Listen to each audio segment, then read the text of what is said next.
Your phone's not on Wi-Fi. Is it gonna be all right? I said your phone's not on Wi-Fi. Is it gonna be all right? I should probably put on Wi-Fi. Do that. Do we put a title?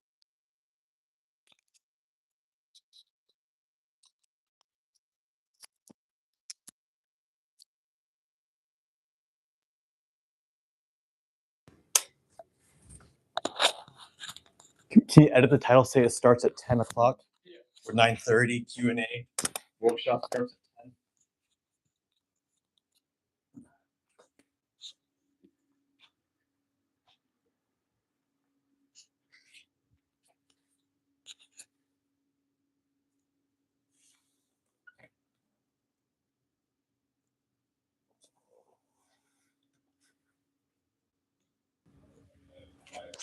That's fine.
Get some viewers right now. Put on your microphone. Yeah, I don't know where she put it at. Somewhere.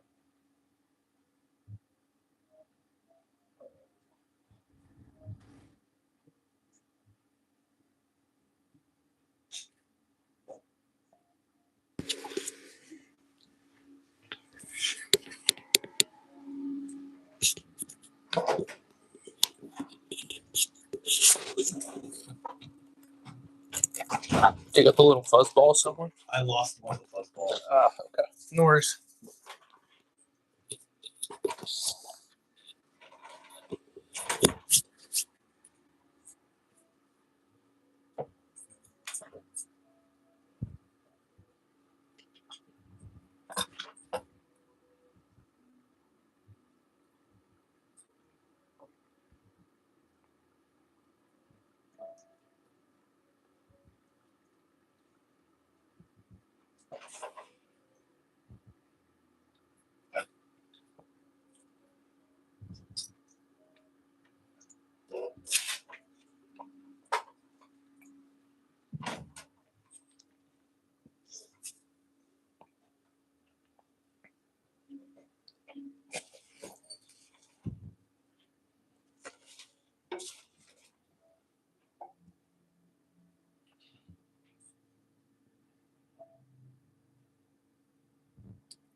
All right, so if you guys can hear me, we're doing a little healthy spine workshop starting at 10. Right now, we're just kind of doing setup. If you have any questions, feel free to put them in chat and I'll do my best to answer them.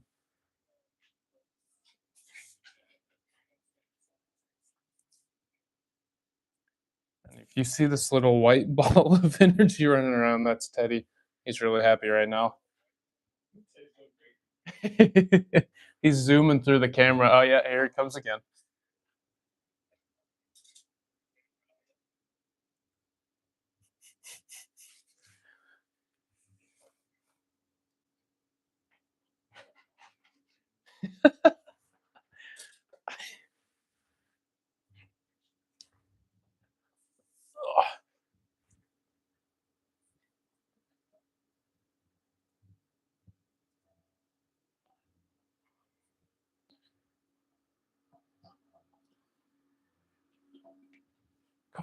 Come on, come on.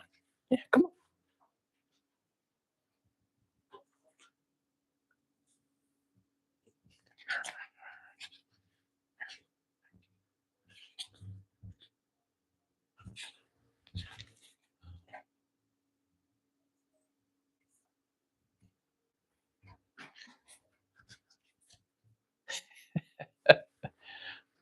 That's a great dog's name. Ignacio. Ignacio?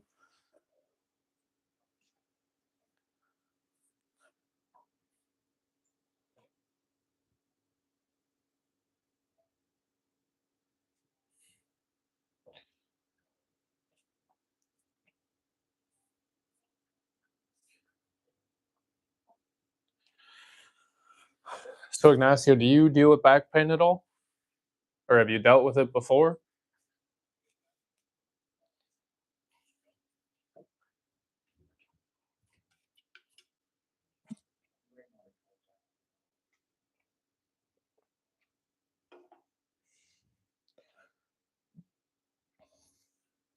Wow, you're one of the lucky few people. Something like 90 to 95% of people deal with back pain at least once in their lifetime.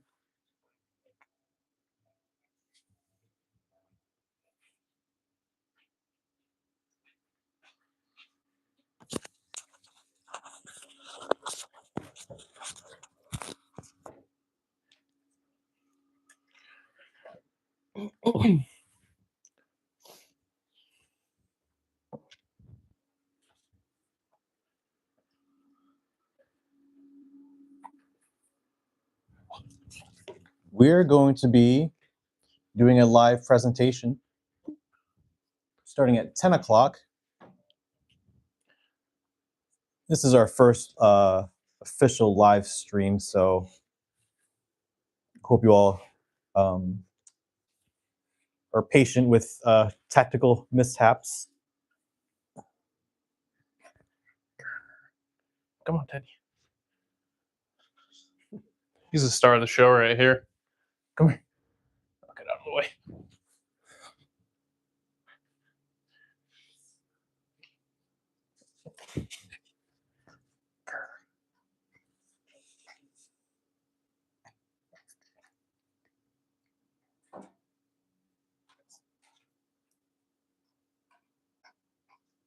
I'm gonna take him.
What? Yeah, we'll get more of those.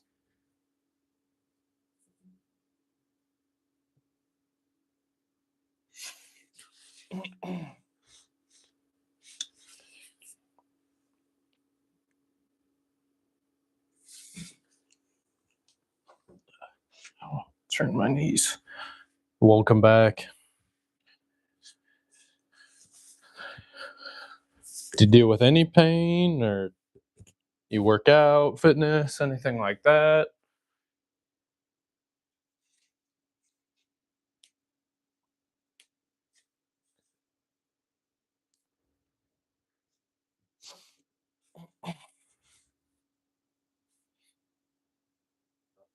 Just preloading some clips. to be Sure. shown. Oh, nice.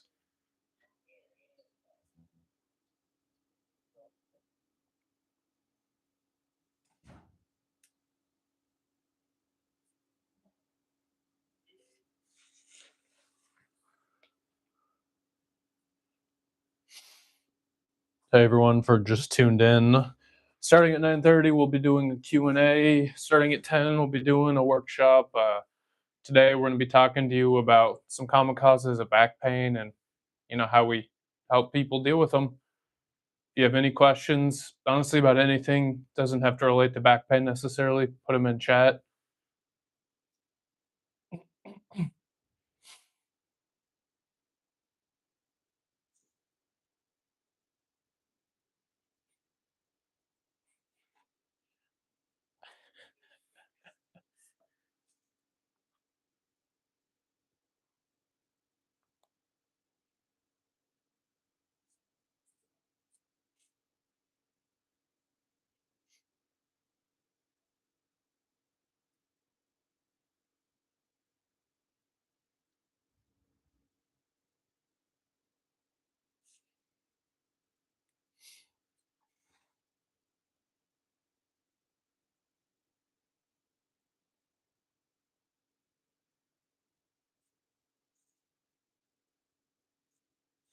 Just try to look through these slides. Do you have it hooked up to the projector? I will in a second. Okay.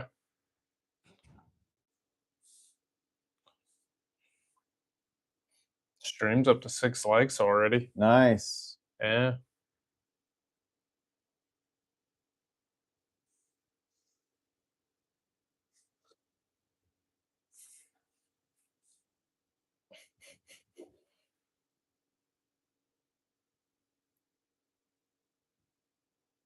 Hope you're all gonna love these AI generated images. Some of these are really nice.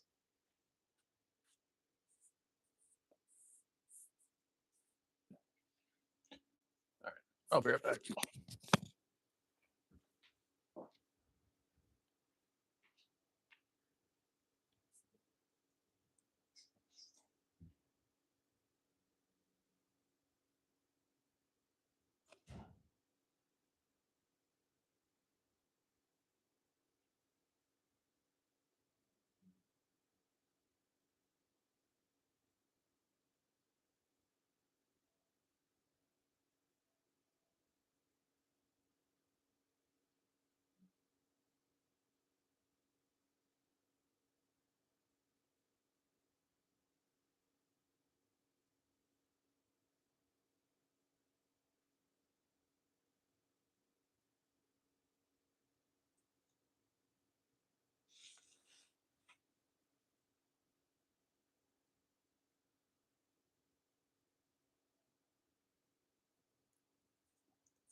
Canva.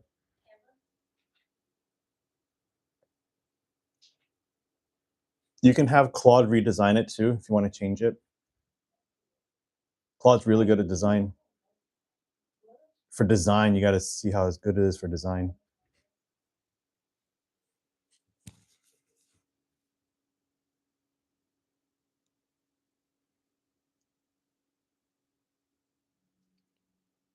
We're going live soon, everyone.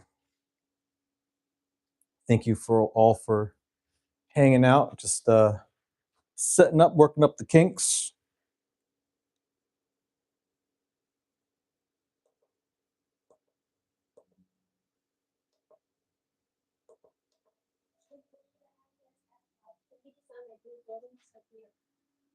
For our clients when becoming person. Yep.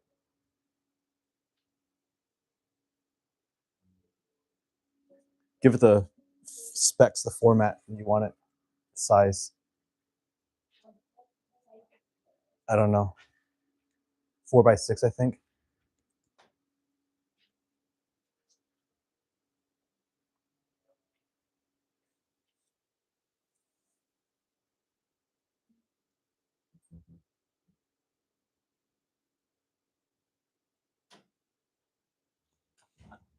Oh yeah.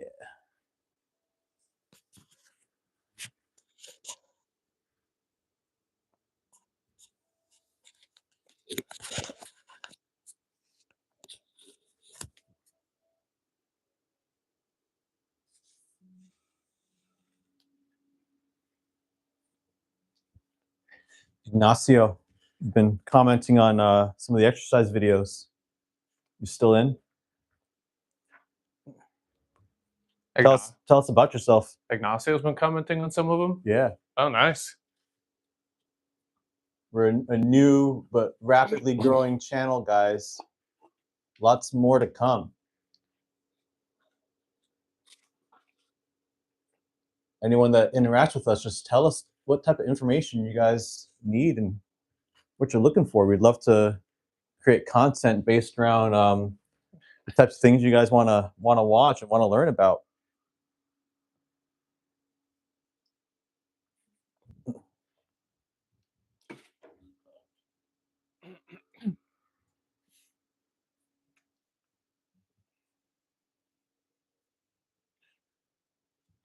Nice.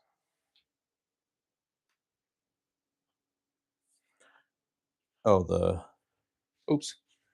ticker. Oh, and then I don't know. Looks like it's kind of blurry down in the corner. That's all right.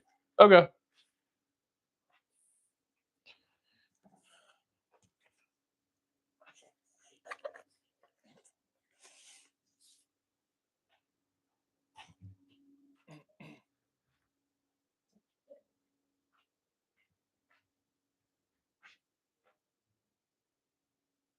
Nice.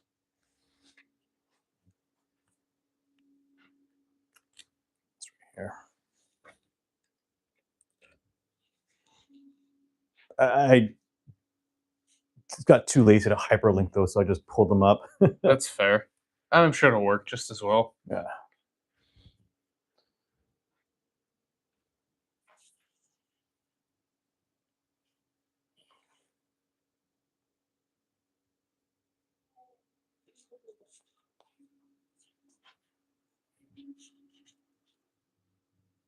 Should we change them to those?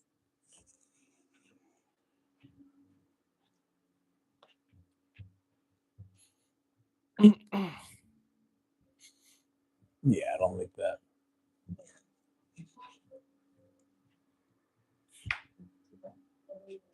I can't think of it right now. Say I don't like this.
All right, everyone. Workshop's going to start at 10, but any questions in the chat, please type them in. They don't have to be about back pain either. Like just physical therapy, chiropractic, fitness question, life question. Just put it in the chat. Strength training. What are you guys into? What are you guys interested? What do you guys want to know about? We'll be talking about healthy spine today because we treat a lot of people with back pain, age-related back pain. It's a very common topic, but we'll be doing more of these in the future. So please tell us more about what you want, what you're interested in, what you want to learn about. If you got any questions, we got about 30 minutes before the event starts. All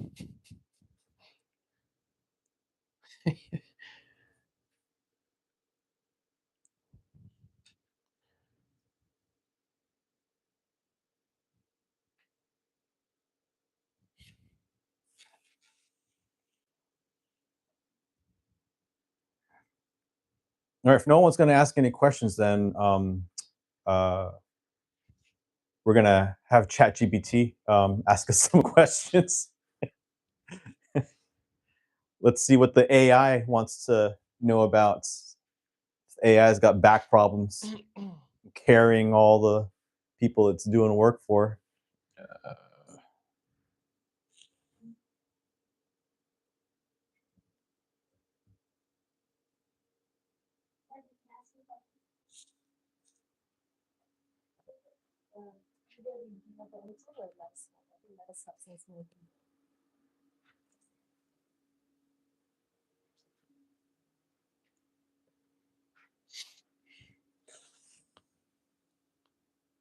Why does my back hurt more in the morning? Why does your back hurt more in the morning? That's a good one. The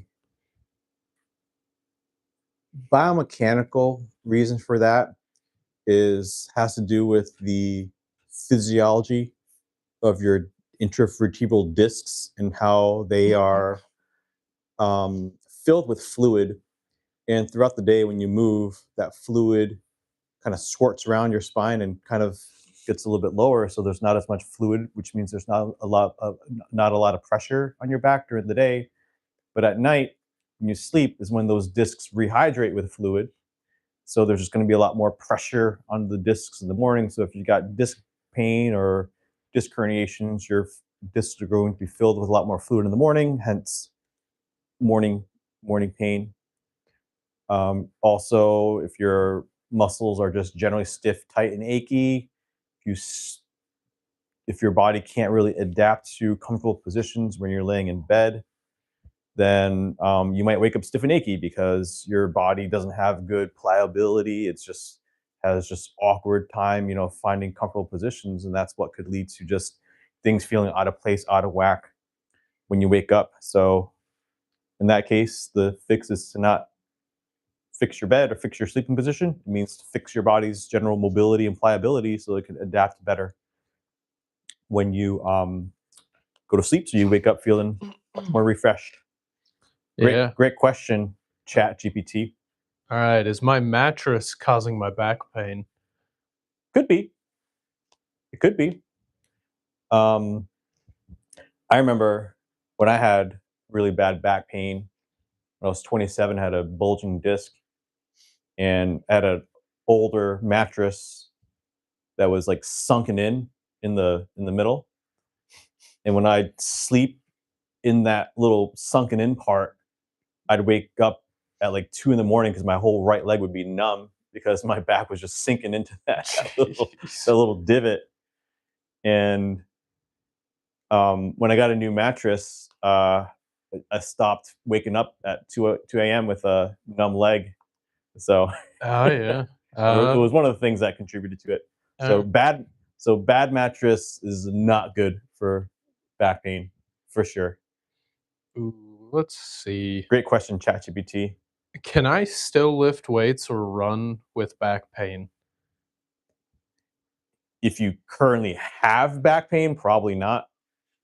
You probably don't want to, especially if you actively have pain when you run or when you lift weights, something's wrong. Please Yeah. get that fixed. Now, if you can figure out ways to lift pain free with better form, better engagement, just better understanding of what you need to do for your lift, that should be fine. But if you actively have pain when you lift, when you run, there's a problem, only going to get worse. Please do not push through. Ooh, here's a good one. Will an adjustment fix my back pain? That's Let's for ask the me. chiropractor. Yeah. So here's the thing. I can't give you numbers. Like 99% of the people that are going to get adjusted, it's going to feel great for about 10 minutes and it's going to go back to normal. Some people, in rare occasions, when they get adjusted, their back pain has just gone instantaneously. I wish I could tell you the mechanisms behind that. I truly don't know. But for like 99% of people when they get adjusted, it's just going to be temporary relief. I need to send one more email to everyone. Okay. Let's see. Still no questions in the chat. Let's see. I think this is a pretty good question. What exercises can I do that'll help my back? So I hate to answer with depends, but this question just kind of depends on what are your symptoms and what kind of back pain are you experiencing. But generally, I guess for simplicity, we'll break this up into two categories of back pain. We'll have the back pain where people can't stand up all the way, back it's super stiff, can only take a couple of steps before they have to sit down because their back is super tense or super tight. For people like that, generally, we like to see them start to stretch their quads because the super tight quads are pulling on their hips, pulling them into this anteriorly tilted pelvis position, making everything in here super tense, super tight, super painful. So if we can stretch out the quads, we can allow the hips to go back to their resting position and allow the low back musculature to relax. And then, secondly, while we're stretching out the quads, if we can get the hips, specifically your glutes, to start working in hip extension again, then we can just reinforce this good, solid, upright position with a neutral pelvis. That way, the low back muscles aren't being yanked and super tight all the time. Now, for our next category of back pain, there's going to be a lot of similarities with these, but this one is the textbook, quote unquote, sciatica, if you will. Most times, people that have sciatica, it's probably not coming from a disc. Sometimes, yeah, 100%. Most times, often we see tension in here, we see tension here, we see tightness in here. It's probably pulling on a nerve and giving you symptoms that make you think that it's actually sciatica, but in reality, we come in and we can do some hands-on treatment to loosen all the muscles up in here, get everything to stop pulling on the low back, or stop pulling the muscles on the nerve to loosen the tension on that nerve. And then generally from those people, similarly, we like to start doing some work on strengthening your hip abductors, like your glute medius. And honestly, the second we can get someone with that problem, because they generally can't touch their toes, they don't have full range of motion, when we can get them to have full range of motion back, we will start them doing elevated deadlifts. Elevated deadlifts are going to be great because we're going to strengthen hamstrings, glutes, a little bit of the low back, a lot in the upper back, a lot in the core, making it one of our favorite exercises that we do here for honestly most people that walk in through the door.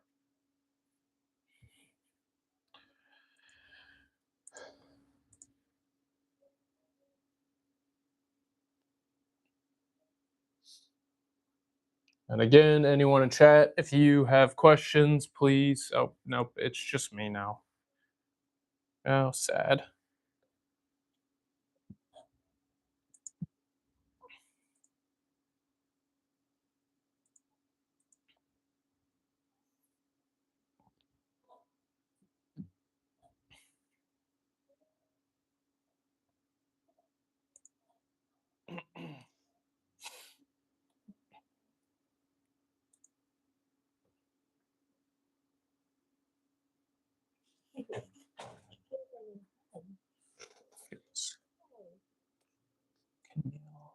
Yeah, I don't want to break it. Oh, that's kind of hard to see. Let me tinker with this a little bit then. Do you like it this way, like landscape, or do you like it long way? Landscape. Oh, this coffee looks so tempting. Take it. Oh, I should have it. So how do you just pour it out from here? How does it work? Yes. Unscrew it and pour it. Should I do it for them, or do you do it themselves? You can do it for them if they want. I've never had those kind of sewing machines.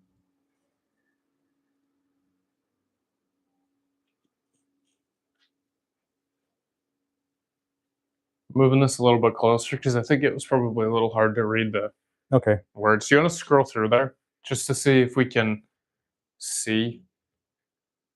Talk about the concept of a healthy spine. Yeah, I doubt readers are going to be able to see the slides. We're going to be doing online webinar probably at some point. So please bear with us. It's our first workshop. We'll be doing webinars so you guys can see slides you can watch from the comfort of your own home. So don't necessarily need to pay too much attention to the slides here. Just listen to the sound of our voices.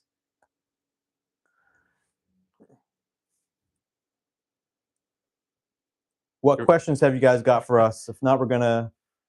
Your phone battery might die during this. What is it at? 74%. Oh crap!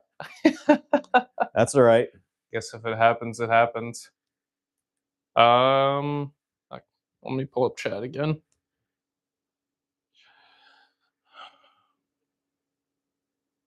Should I stay active or rest with back pain? Should I stay active or rest with back pain? The most important concept that people need to understand about back pain is that it is context dependent. Back pain is universally felt by all people in terms of very similar symptoms, but there are literally infinite amounts of different causes.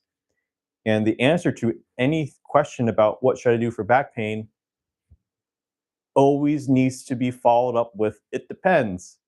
How did your back pain start? Right? Barbara Weatherton, please let me know about a replay. This will be posted automatically to the channel once we're done, so you'll have access to this whole thing. Yeah, I'll send the replay to the email list once it's done and wrapped up and recorded, so people can watch directly from our YouTube feed. I'll probably chop up some clips and stuff too to make it so there's not as much of the filler time in the beginning. So.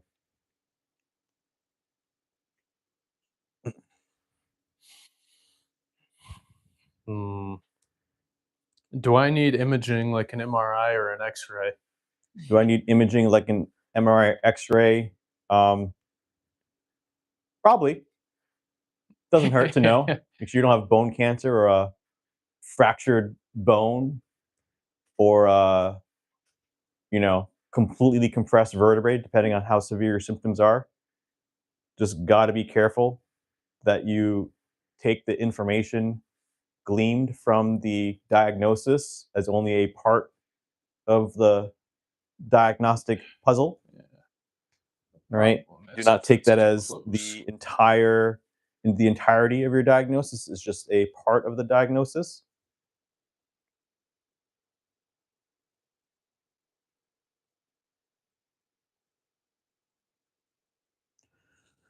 Oh, it probably needs to get like a professional camera because the phone is just yeah, at some point. Here's a good one. What's the fastest way to get rid of my back pain? The fastest way to get rid of the back pain is to identify the source of the back pain and treat that source. It's a tight quad, old knee injury. It's a spasm, right? Figure out the source. If you don't know the source, download our free guide, the Back Pain Healing Roadmap. It'll teach you how to figure that out. We'll throw the link in the description at some point after the workshop.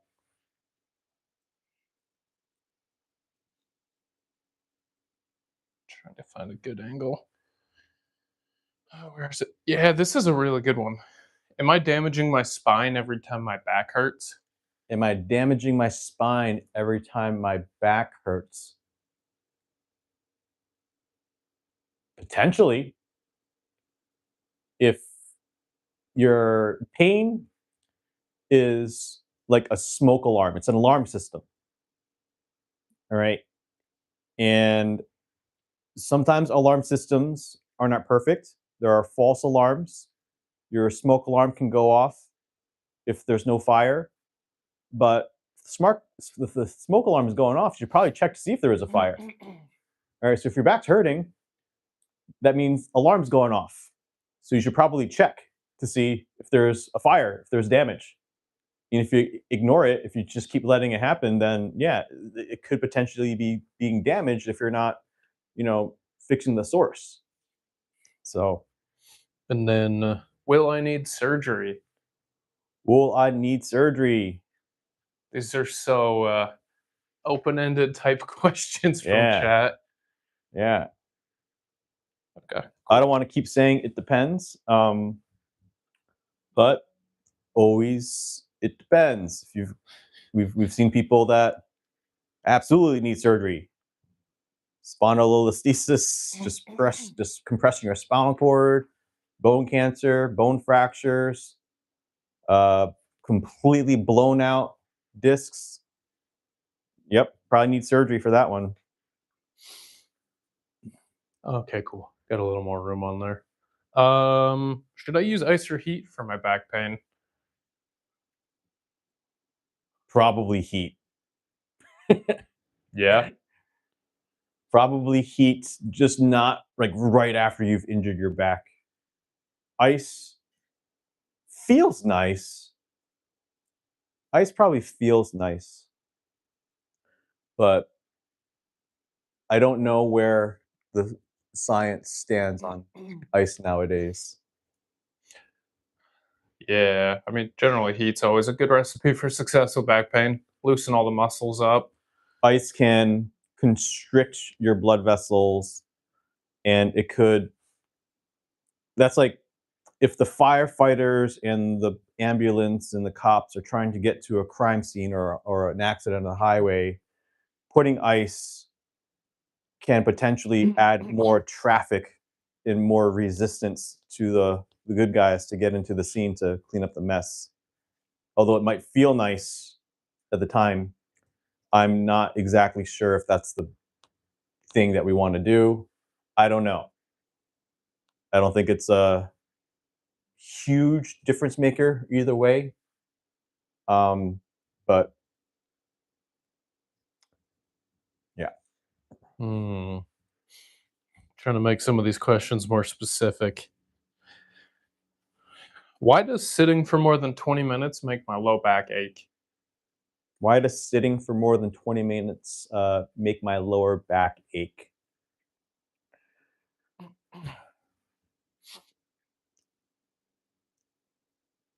If you take your finger and if you pull it back like this, all right, you're going to start to feel some type of strain on your finger joint and tendon here, like so. If I keep doing this for 20 minutes, it's probably going to create even more pain, soreness, and stiffness along my joint here. So sitting for the spine, obviously the spine's a little different than the finger, but it still follows the same principles. Where if I'm sitting for an extended period of time, that's going to put a lot of passive, it's going to put a lot of passive strain on my tissues, like this. Your body might adapt to that over time, but again, it's a sitting could be a passive strain built up over a long period of time. That's what could be causing pain when you sit for too long. Barbara says, what's the rule of time with ice? How long on, how long off?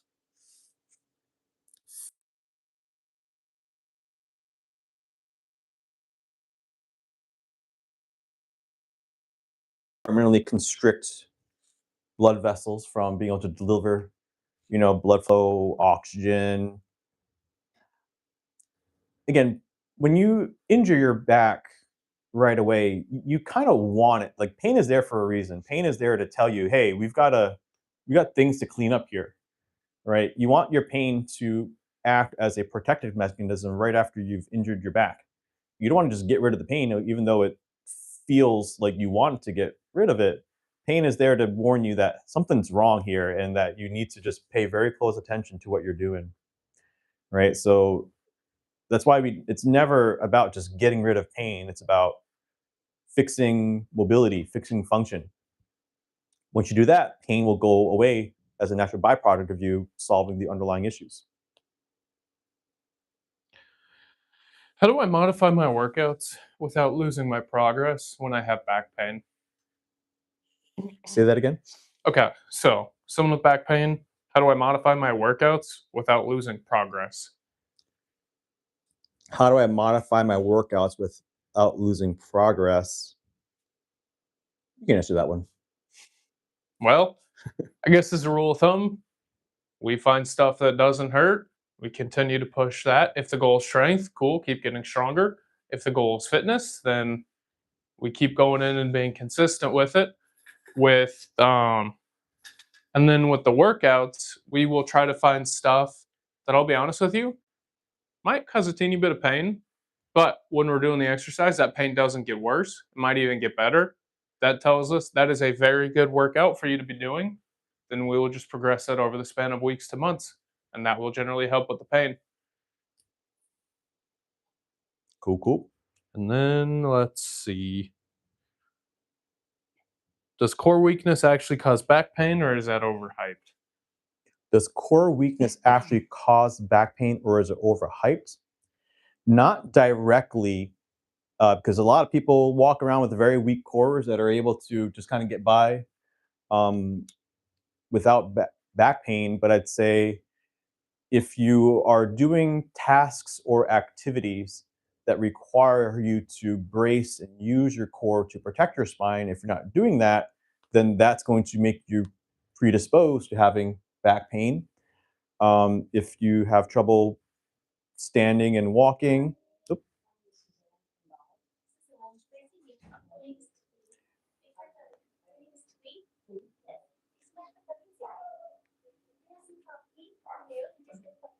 hi, Suzanne.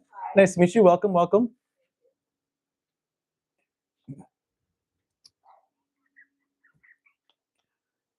All right, everybody, we'll be starting in about 10 minutes or so. People are starting to trickle in.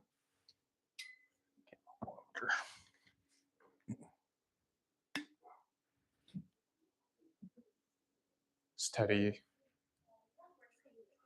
I think he just wants to say hi. Oh, without a doubt.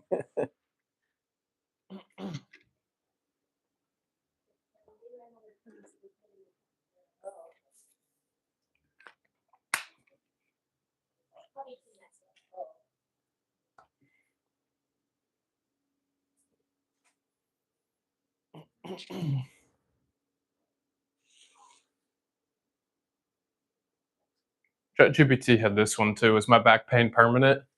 The back pain permanent. Could be. So hard to answer without context. Yeah, it's all right. It's all right. No, these are the questions that people ask anyway. Yeah. So we have to explain the concept of context. True. Could be. If you don't do anything for it, absolutely could be permanent. Yeah. I think the big thing too, like I said, it just kind of depends on what type of back pain and what's causing the back pain. Yeah. I would say that most times it's probably not permanent, or you can pretty severely reduce the symptoms, or pretty drastically reduce the symptoms if you take the right steps. You see a professional and the professional knows what they're doing.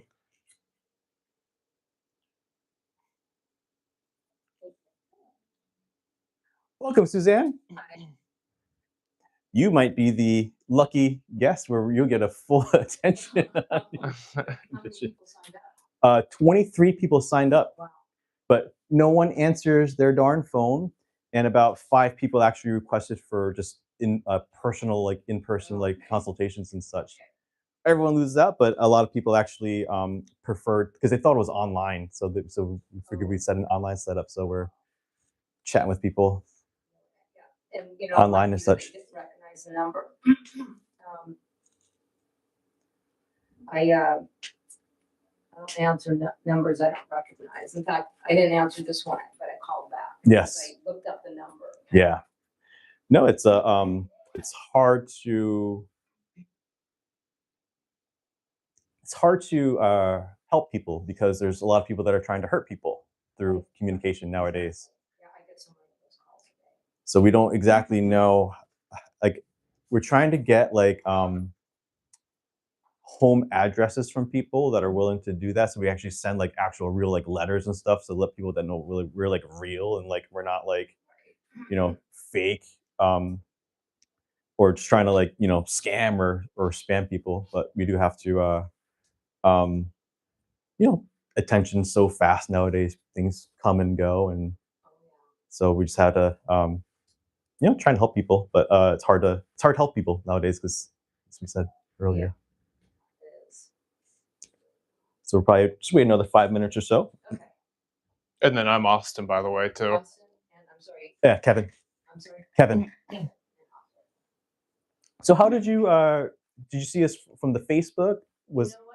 Originally, I don't know, and then I got an email, so I must have gone on your site and put my email in.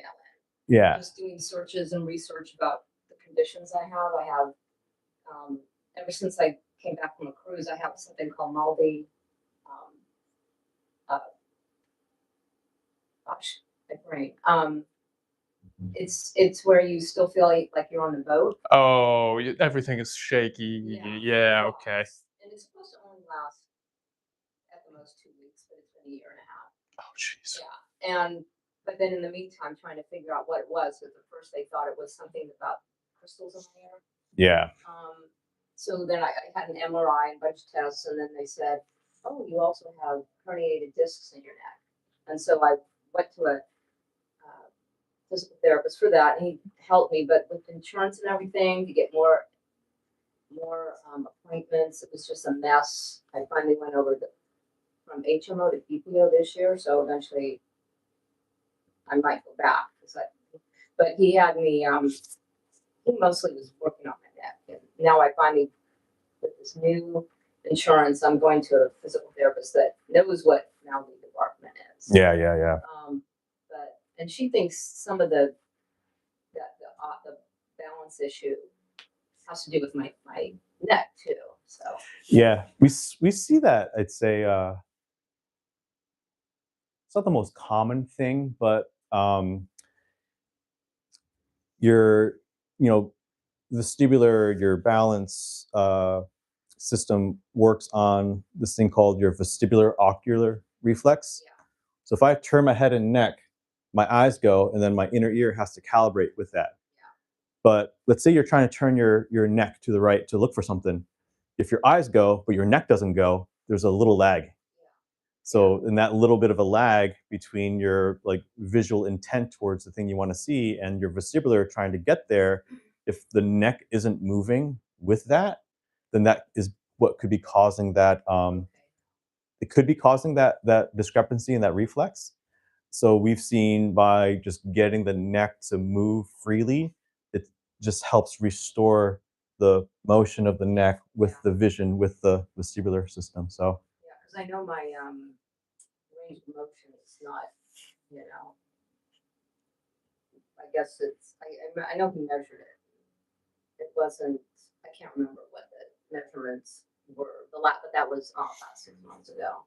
And I did a few months ago went for a bunch of vestibular tests. It was all these tests where it was vision, they put these goggles on, all kinds of different tests, and I can't remember what they were called, but they took a couple hours, and they said pretty much my vestibular is fine. I guess there's a weakness and slight weakness in this ear, but they don't think it's causing. right. Yeah, so it could be just if it's getting better as your neck loosens up, then could be that. Again, I can't say that with certainty that that is the cause of it. It's just the thing that we've seen it, here and there. People come in, the headache, or they can't turn their neck, and then they're like dizzy, and then we just get their neck moving better. Like, oh, my dizziness went away. So that's doesn't happen all the time, but it's definitely happened. So And I do notice that I think it's more so on this side of the neck. I noticed that sometimes I get numb and tingling in my like this morning, it's like these fingers. And yeah, and it's showing me some stretches that try to leave that, but it's annoying. well, you'll be lucky because you'll get essentially 2 hours worth of personalized free care today for showing up. So but we'll be doing our online presentation starting now. All right, everyone, we're getting started. Welcome, Suzanne. Welcome to all of our virtual guests. So welcome to our first official Healthy Spine Workshop. So it's our first one. So thank you for showing up. So my name is Dr. Kevin Mao, physical therapist. This is Dr. Austin, head strength coach, chiropractor here, and my wife here, Thuy Liu. Massage therapist, office manager, head of HR, and then Teddy, also our client relations manager. He's our dog. He does our emails and greets the clients. And come on, Teddy, come on in. You got to introduce yourself. All right, Are you okay with dogs? Oh yeah. Okay. Okay. Just making sure. Okay, just got to make sure. All right, here comes Teddy. Hi, Teddy. Yeah. You smell my puppy? Yeah. Are you like your house? Oh yeah. Classroom. Yeah. All right, everyone, this is Thuy and Teddy. Teddy's our famous office manager. He sends a weekly Wednesday email to the list, keeping everyone in touch and in the loop of what's going on here in the clinic. So welcome, everyone. Let's get started. 10 o'clock. Let's go. All right, so why are we here?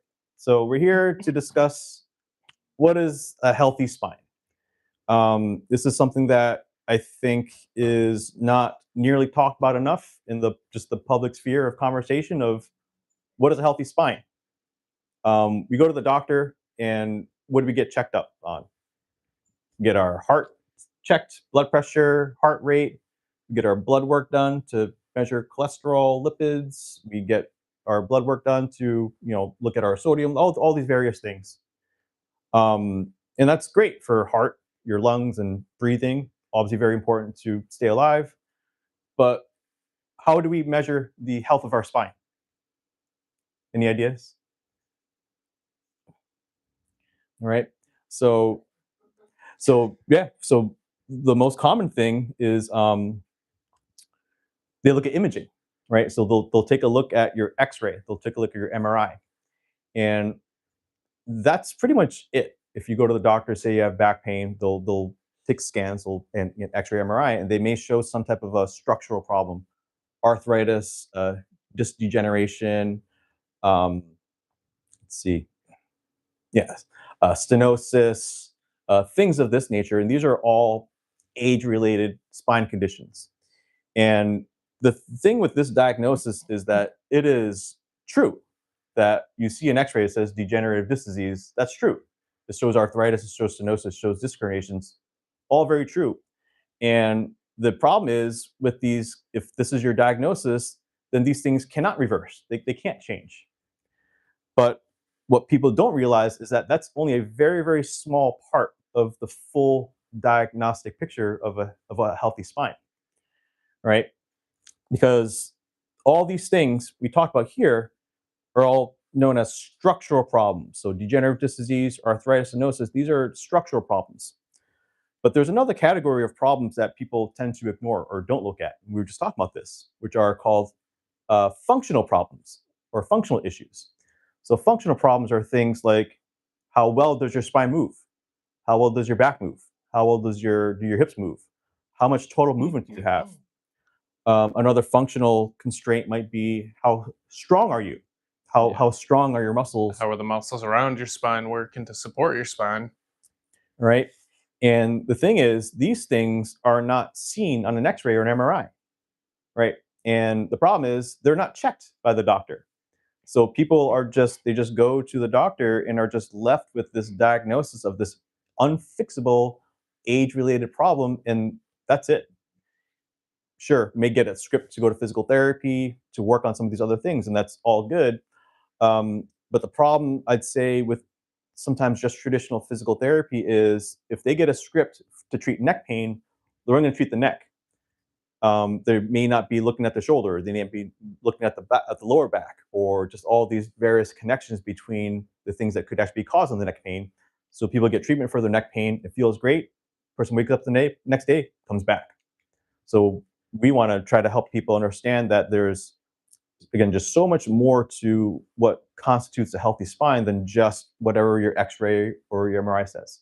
So it's a very important piece of the puzzle, but it's just a part of the puzzle. Okay.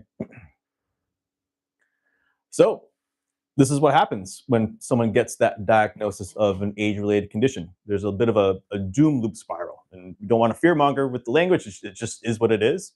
Where someone gets back pain, and they accept that pain as a natural part of aging because they don't think that there's anything they can do about it. So they stop doing things about it because they don't think they can do things. What that leads to is a limitation of your movement, because now you have pain. You're told that you can't do anything about it, so you now live with fear of movement. So you stop moving. Problem is, you stop moving. Temporarily, that may relieve symptoms because you're not stressing the tissue, but that's going to lead to weaker muscles. It's going to lead to joints getting even stiffer. It's going to lead to movement becoming even harder.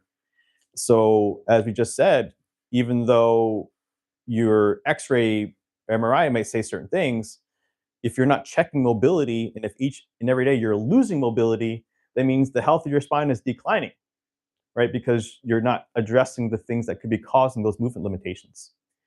And this cycle just continues to reinforce that belief. And it reinforces the cycle where I hurt, so I move less.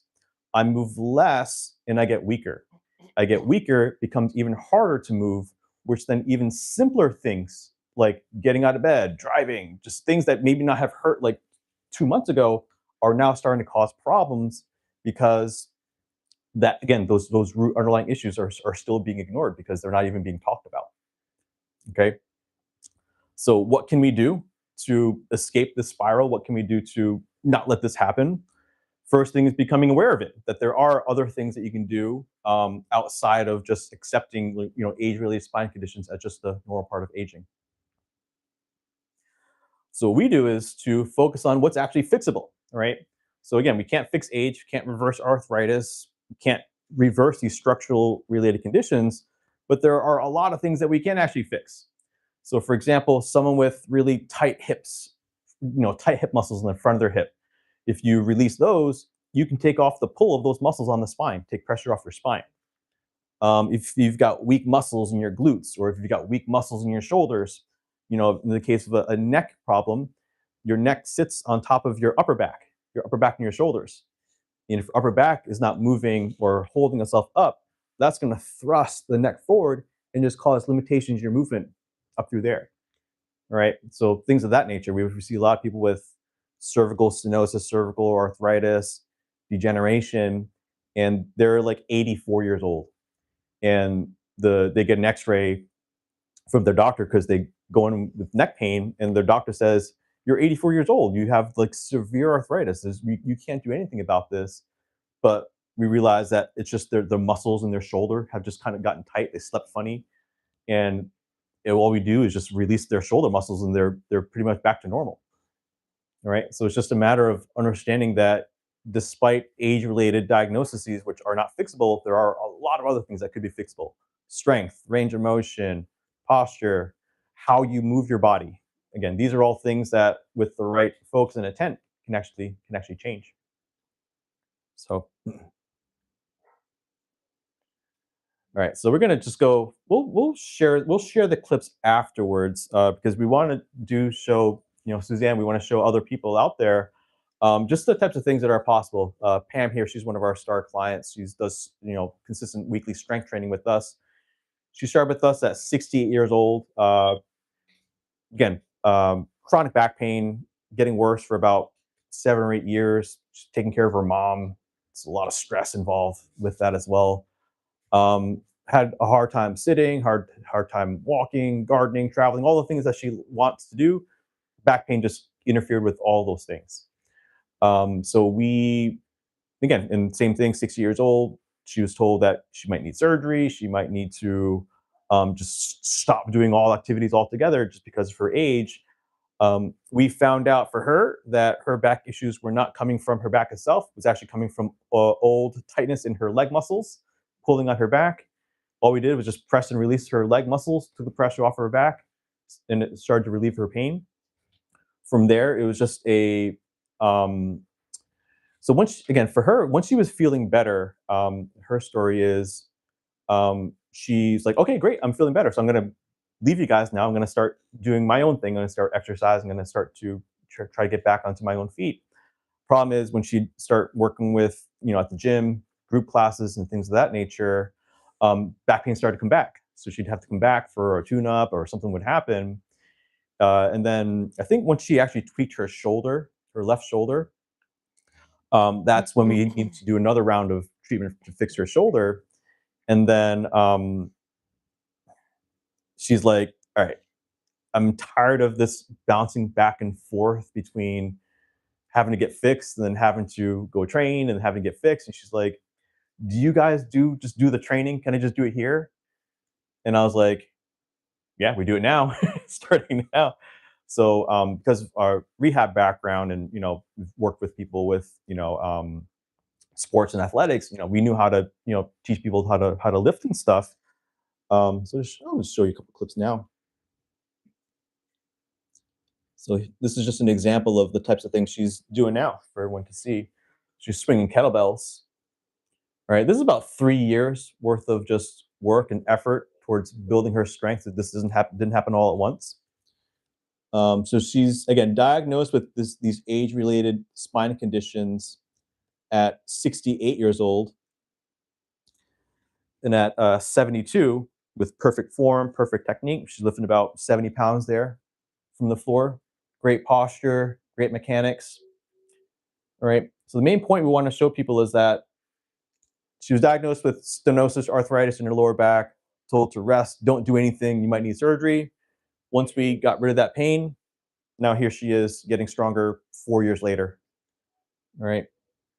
And as a result, no more back pain, can do what she wants, carries her own suitcases, picks up the grandkids, just kind of lives life just unrestricted. So that's just one example. Let's show. Yeah. So this is Carol. So she was diagnosed with degenerative arthritis at the age of 81, both shoulders replaced, I think one hip replacement. Couldn't stand for more than about 20 seconds before she started with us. Again, diagnosed with age-related back pain, told she had about 5 or 6 steroid injections. And what we determined for her was that the reason why her back was hurting, yes, she had arthritis, yes, she had stenosis, but her legs were shot. She had no leg strength because she's just had a lot of medical issues over the years, and no one helped her regain her leg strength, which meant every time she tried to stand up for more than a minute or so, since her legs were not supporting her, her back was essentially trying to hold her up. And since her back was weak, her back just gave out after like 30 seconds. So they thought it was her arthritis stenosis causing it. It was the fact that her muscles just lacked the strength and endurance to hold her up. Once we started just very gradually build back her leg strength, she got upright. And then it was just a slow, gradual progression of just learning to lift like a 5-pound weight. And for her, that's enough. She doesn't need to be lifting 70 pounds like Pam. Just 5-pound weights once a week. Yeah. Isn't she up to 10 now? She's up to 10 now. She's up to 15, actually. Oh, nice. She's up to 15. So she's tripled her strength in just a little bit of time. And the thing about her is, had she not done anything, she would have just lived the rest of her life not being able to stand, not being able to walk, and then that doom spiral kicks in. So if you can't stand for more than 20 seconds, then you're just not going to stand. If you don't stand, you stay on the couch, you stay in bed, and that immobility is just, we know where that's going to lead. So she's been with us for a couple of years now, since that back issue started, and despite various health conditions, she still hasn't regressed. She's still walking. She's independent. She can stand. She can walk. She can go to the store every now and then. Not running marathons, but she's doing pretty good, I'd say, for just in regards to the condition that she was diagnosed with. Right. So she was a very interesting case.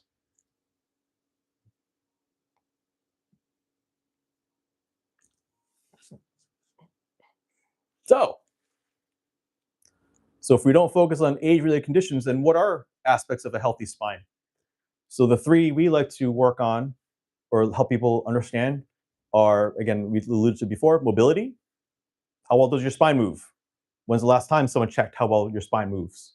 Not just if it's a neck issue, but how well does your upper back move? How well does your lower back move? How well do your shoulders move? All those things connect to your neck. If someone has lower back pain, how well do the hips move? How well do the knees move? Right? What does the foundation look like underneath the spine? Right? Just talk about strength. Right? Strong core. If you have a weak core, if you have weak spine muscle, if you have weak hips, those are all the things that support your spine. And if you don't have good support structures for your spine, then you've got no choice but to just succumb to the age-related diagnosis. And then the last part is connectivity. This is one that's a little harder to measure. It's a little more abstract, but it's very, very important. So connectivity, we're talking about the relationship between your brain and your body, and all these we call these neuromuscular like reflex patterns that our body has that we just kind of take for granted. So we talk about your vision and how your vision, your balance, your neck are all connected, right? And even though your ears might be working fine, even though your eyes might be working fine, if the joint isn't working fine, that's going to create that disconnection. So you look with your eyes a certain way, but your neck doesn't go. And that little bit of that lag creates a disconnection between, and it starts to distort how your brain, how your mind, perceives your body. All right. People that are losing balance, again, it's because they're losing these neuromuscular connections between brain and body. And also connectivity, we use this example of someone that could be really strong, really flexible, but every time they do yard work or every time they pick up a weight, if they're not doing so with proper form or proper technique, they're not utilizing their strength or their mobility in the most efficient way. And just by not having the best body mechanics, they could be injuring themselves, despite the fact that they could be strong and mobile. If they don't have good connection or awareness of what their body's actually doing, that's what could lead to issues. And the thing about these three pillars is they're all fixable, right? You can make improvements in all of these things. Sure, if you've got severe degeneration in your spine, your lower back, or your neck, we don't really want to try to make drastic improvements in areas that have worn out. But there's a lot of other areas of the body that can still work, right? Shoulders, muscles, upper back. People have a tendency to not look at, they get stuck looking at just where it hurts. They don't look at all the surrounding structures that might not be hurting, right? So that's another. Oh, we have a guest joining us. Teddy's checking in.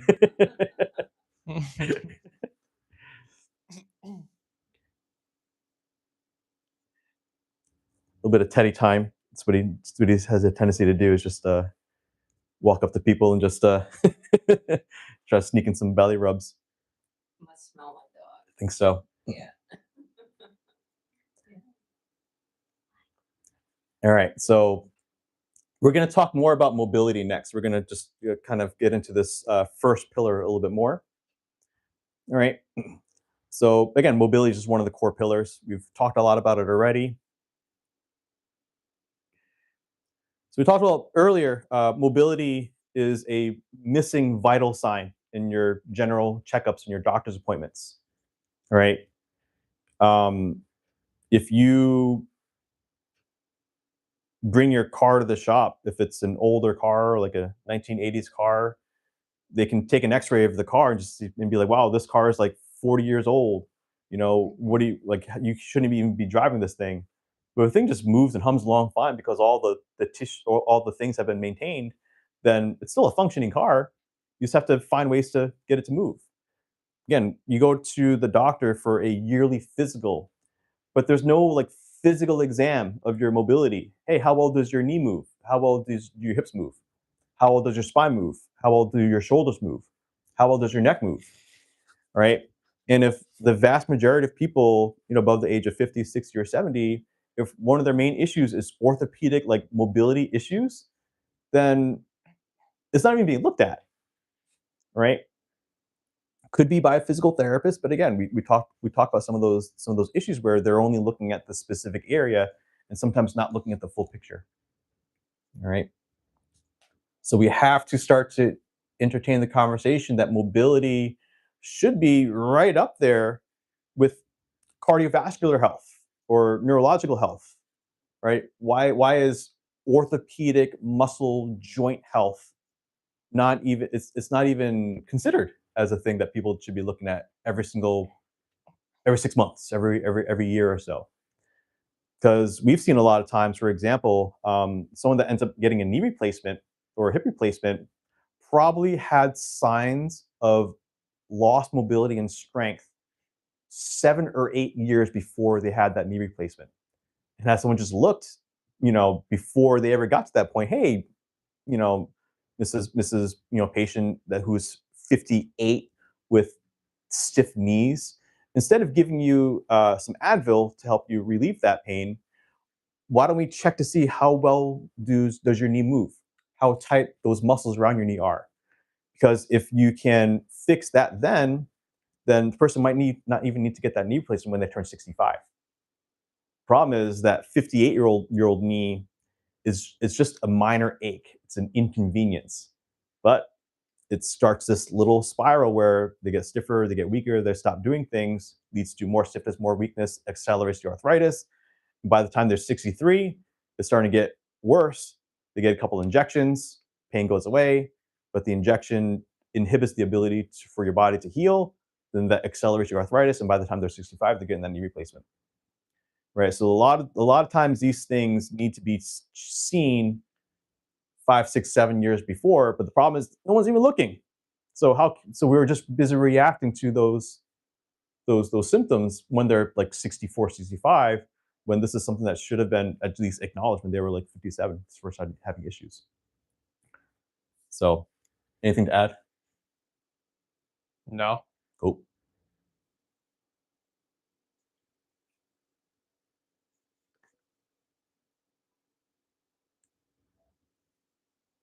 One example, common example, and you're here for your neck, but you might have some of these issues too. One of the most common issues that we see every single day for people that have chronic back pain, especially for people that are having trouble standing up straight, they're stooped over, back pain, standing, walking for an extended period of time. I've probably seen this. This might be the most common problem that walks through our door. Just straight up. People with tightness in their thigh muscles, their quads. 84-year-old lady we saw still a couple months ago. She also probably came out online from our ads that we've been spamming to people for a couple months. But she came in because 84 years old, really bad back pain and spasms, really active still. She travels, she lives life on her terms. She's really active, but her back spasms are getting pretty bad. She can't stand, can't cook, can't walk for more than a couple of blocks. Goes to the doctor, same thing. You've got degenerative arthritis in your spine. Can't do anything about it. We can give you some injections, and that's all we can really do.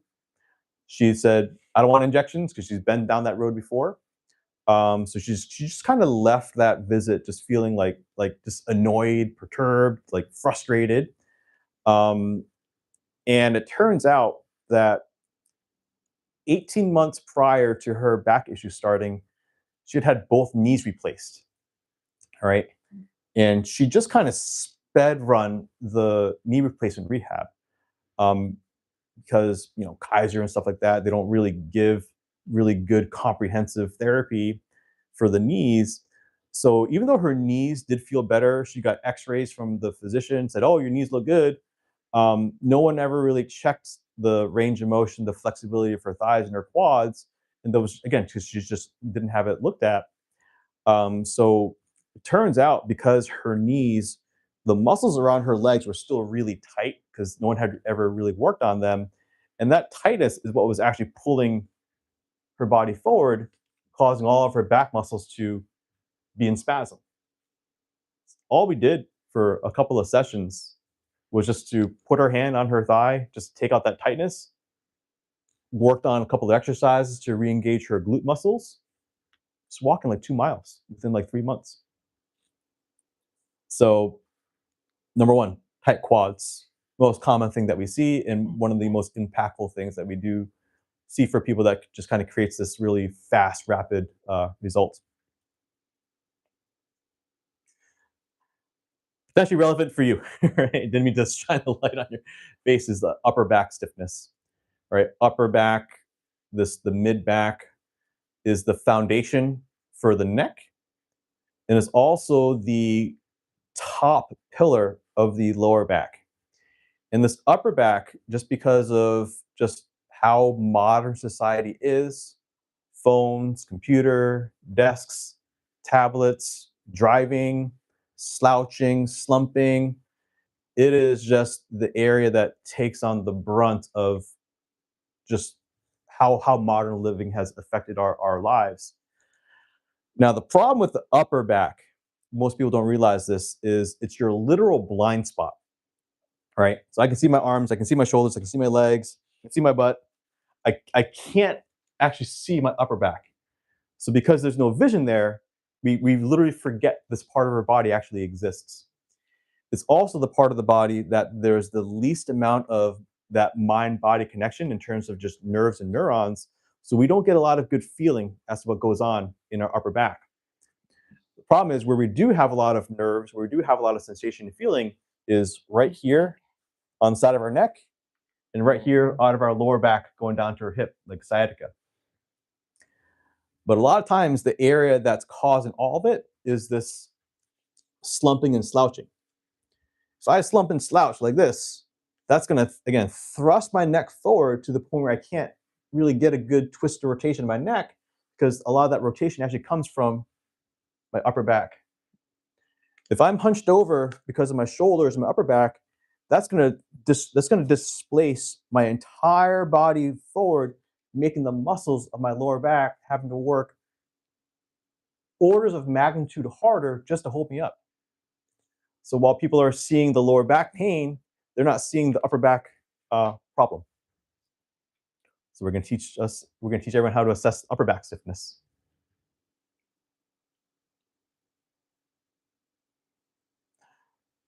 Spine that doesn't flex, right?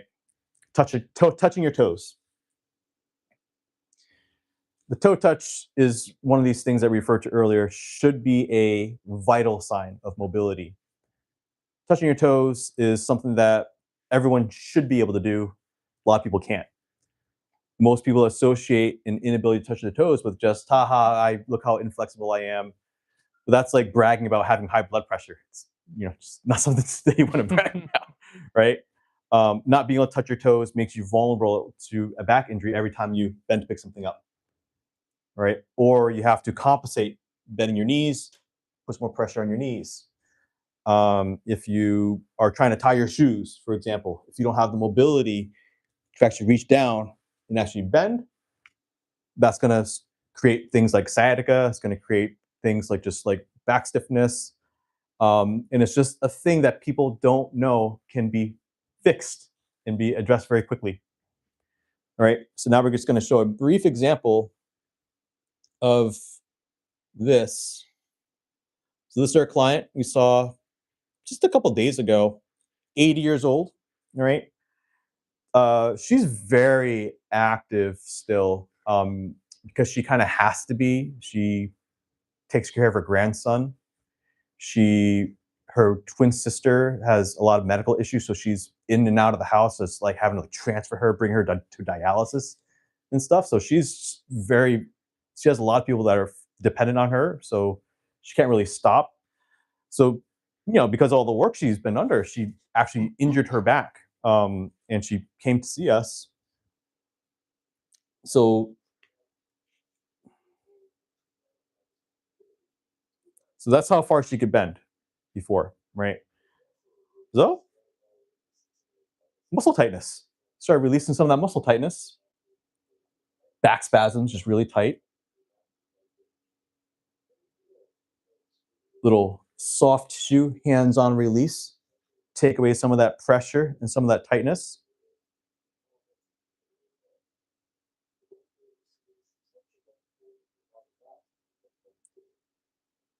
Do a little bit on the right side. You see how tight that is? It's probably hard to see, but it's just, everything's just really locked up in spasm. Everything's in protection mode. So we just release some of that. Suction cup therapy, one of our favorite ways to just release chronic inflammation and tightness. Looks a little weird, but it's very, very potent, very effective when applied on the right areas.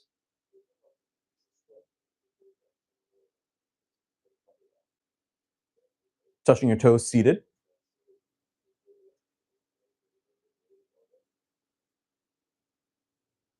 Same session. Full toe touch. All right. No more pain either. She called me back that day and said, it's gone. So she had injured her back like a week ago, was just locked up, spasm, couldn't bend, couldn't sit. And here she is trying to still care for everyone. So same session. Understanding the things that cause the toe touch problem. We'll go over that, I guess, a little bit more depth. I think that's. Want to grab a rope, Austin? Yeah, Take I can do that. one online. Little bungee cord. Bungee cord. They're all missing out, Suzanne. We've created this wonderful presentation for people, and everyone's signed up. And lucky one. We're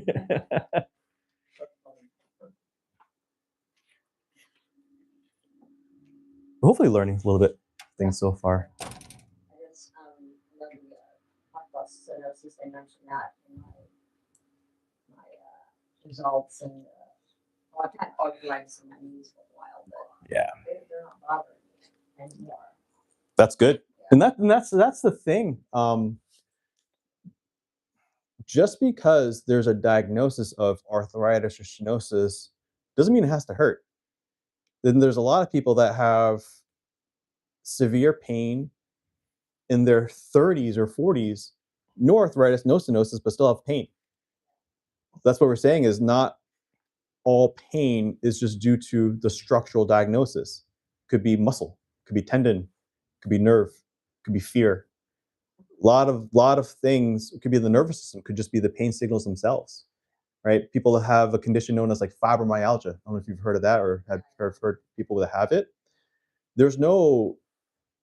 Fibromyalgia is a condition where the nervous system is what's being not attacked, it's overstressed. And the nervous system, your pain system, it acts like an alarm system. And it doesn't, just because the alarm goes off doesn't always mean there's a problem. We should probably check, right? And the problem with people with overtuned nervous systems is it's like an hyperactive, oversensitive fire alarm. So one of my parents, one of their houses where they lived had an overactive fire alarm, where every time my mom would boil a pot of water, stupid thing would go off. We'd have to go turn it off. It was really annoying. This literally happened to the point where we actually had to shut that door every time she would cook. All right, so that's an example of an overtuned alarm system where you're getting all these pain signals, but there's no problem. It's just a pot of water being boiled. So people with these chronic, widespread body like muscle pains, the most common denominator amongst all of these people is that under more psychological stress than they can actually handle.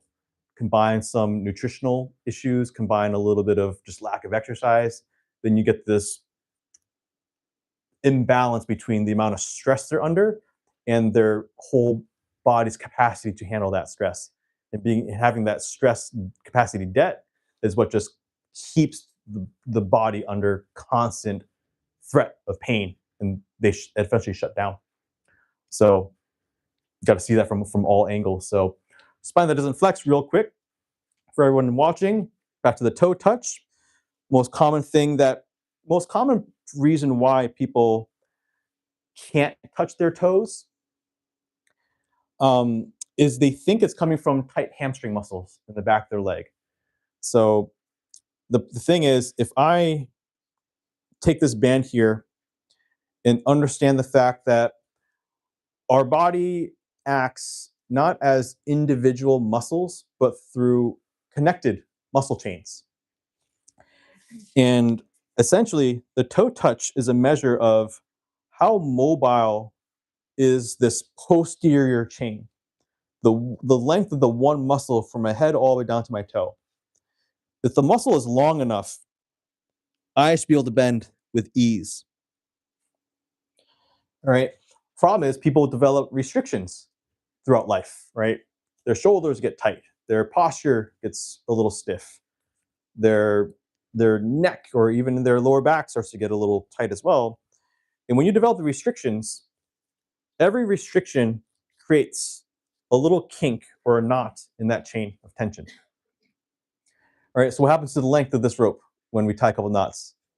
Shorter. So now what happens when I try to bend? Can't go as far. The mistake that people make is that when I try to bend, these areas that are knotted up, there's not a lot of movement to them. It's bound. So what happens to this lower half is it gets overstretched. Because you feel overstretched here, since that's where you feel the tightness, that's where people think the problem's coming from, which is the back of the leg and their hamstring. So people with sciatic pain, they can't bend forward, they can't lift something. They come here like, oh, my legs, my hamstrings feel so tight. So they stretch that muscle in the back of their leg, thinking that that's going to be the solution. Problem is, if something feels tight, that means it's already under tension. Stretching that area more puts it under more tension. It makes it worse. All right, so as we saw for our client there, we got her from here to here. We didn't even touch her legs. Just released her shoulders, released her back. A little bit of cupping, a little bit of massage, full toe touch, pain gone, one session. You're all missing out for not coming in person. Just having a little bit of fun. I'll watch the replay too. It's all right. We'll be doing these again. So please join the next one, everyone. So we just showed you a couple of examples of how to restore mobility. What's up? I can take this. Okay, thank you. Yeah. So if mobility is restricted, how do we actually restore it? 3 things we can do. As we showed you an example of manual therapy. So that's hands-on manipulation, deep tissue trigger point release. We demonstrated some cupping therapy. Dr. Rawson, chiropractic adjustments done in the right areas for the right problems. Absolutely a viable solution. Funny story about, we'll talk about this a little bit later, but showed us to combine physical therapy and chiropractic and massage in one practice instead of just becoming a traditional physical therapy clinic, because we wanted other disciplines to be able to interact with each other, come from different viewpoints and whatnot. And Austin here, I was having actually some back pain, sciatic issues because I was recovering from I have gout in my foot, so I have a pretty bad condition, which just throws my body just out of whack. And he came in for his interview when I was just kind of coming off my crutches. I was still like gimping, so I had a lot of just like tightness and imbalance in my back. And I was like, well, I'm in pain like right now, so let's see how good you are at your assessment and treatment skills. He did a chiropractic adjustment on like my upper back and ribs where I've been kind of leaning over. My sciatic pain went away for a session, hired him on the spot. So we've been just integrating these models together to just kind of create this more integrated, like comprehensive service. It's been working really well. So obviously after manual therapy, we then want to actually teach people how to stretch and actually perform range of motion exercises to maintain those gains. You can get a great adjustment, chiropractor down the street, but if they don't follow up with showing you how to maintain the mobility, it will slowly come back and get pulled out of its alignment again. Or you go to the physical therapist who shows you all these amazing stretches and exercises, the joint doesn't glide, right? And they don't know how to get the joint to unstick. So here you are doing these exercises, boom, boom, boom, boom, boom, boom, feels good, but I still hurt, right? Because there's something missing. Or it's just the muscle just needs to be dug in. And again, physical therapist showing stretches, chiropractor doing all these adjustments, the muscle's tight, right? So there's where Tweak comes in, releases the muscle tension, relaxes it all, right? Combine all things under one roof. That's how to take care of it instead of having to bounce from, oh, the PT is giving me this exercise, the chiropractor is doing this adjustment down the street, my acupuncture is over here. No one's talking to each other, and they're all seeing the different parts of the problem, and nothing's cohesive or unified. All right. So we showed you example of that, and then some examples of range of motion exercises. We have all these exercises online on YouTube. We're going to be continuing to add more. So we want people to have just access to everything that can be shown online for free. We want to have people have access to that. So follow our channel, everyone watching. Free information. All right. So we got to talk about strength, right? We alluded to this before, but man, the people that we've seen, the people that have the best long-term outcomes, the people that are living the best lives as they age despite their conditions are the ones that are just doing consistent strength training. All right, we saw Pam earlier. Your muscles are your spine's best friend. Said it before, we'll say it again. You go to the doctor with back pain, they look at the structures, they look at your x-ray, they look at your MRI. What they do not look at is the strength, endurance, flexibility, mobility of your muscles. Those are things that support your spine. Yeah, I just want to say too, not a shot at any doctors out there. I think we just look at things from a different lens. Yeah. Totally fine. Yeah, exactly. Not trying to disparage.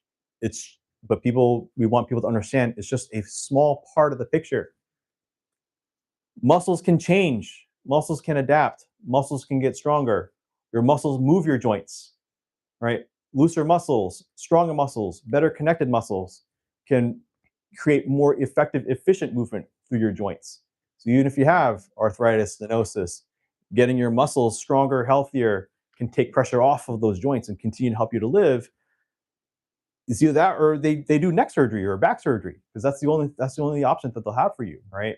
But getting your muscles right is something that is just, I think it's just very much underestimated. People just forget about their muscles and they don't realize the things you can do about it. I think at a certain point too, if people for whatever reason think they can't get stronger, they can't make improvements like that, which is so totally wrong. Yeah. And that's why we have those examples of people 70s, 80s just doing just basic things, some doing it at a higher level, some doing it at just a basic level. That's all people really need, just to be met at their level. All right. Because the problem is, back to that doom spiral, it's the cliche, right? If you don't use it, you lose it. right? So when you stop loading your spine, you stop using your muscles, muscle atrophy can lead to increased back pain, neck pain, shoulder pain, decreased mobility, significantly impacting everyday activities, right? But most people, again, keep saying it, they think, oh, this is just my age. This is just how it is. This is how it's supposed to be. Why bother doing anything? There's nothing you can do. I'm getting older. It's like, no, no, no, no, no, no, no. Yes, you get older, but your muscles are adaptable tissue. So you have to stimulate it. All right. Fear of lifting, right? Can't bend forward. You stop lifting things, right? You avoid lifting. Then someone's 68, first grandkid's on the way, can't pick up their grandkid because they were afraid to lift things back at 65.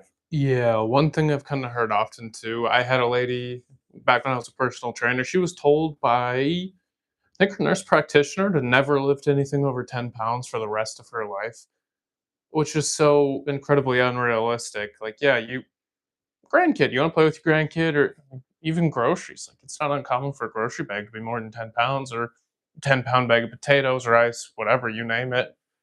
It's unavoidable in some aspects.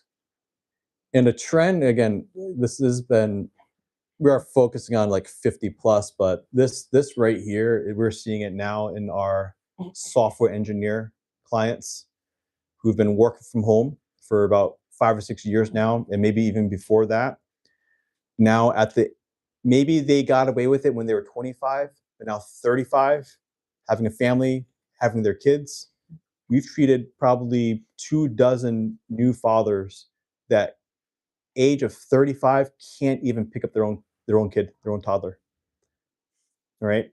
So as much as we're talking to current people now, 50 plus, this is as relevant, if not more relevant, for people in our age demographic, 30 to 40, who are experiencing back issues and are already having these ideas that, oh, I'm 40 now. This is just how it is. It's just everything just kind of moved backwards. They've got no arthritis. They've got no stenosis. They have no structural problems, but they're going to be 50 at some point. They're going to be in way worse position than the 50-year-olds now, just because of, again, work from home, on the computer all day long. We're seeing it already. So this is not just an age thing. This is a universal thing for pretty much everyone.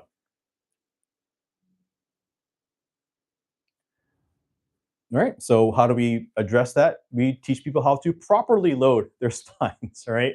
This does not mean that if someone has pain, can't stand, can't walk, should be going to the gym and doing deadlifts right away.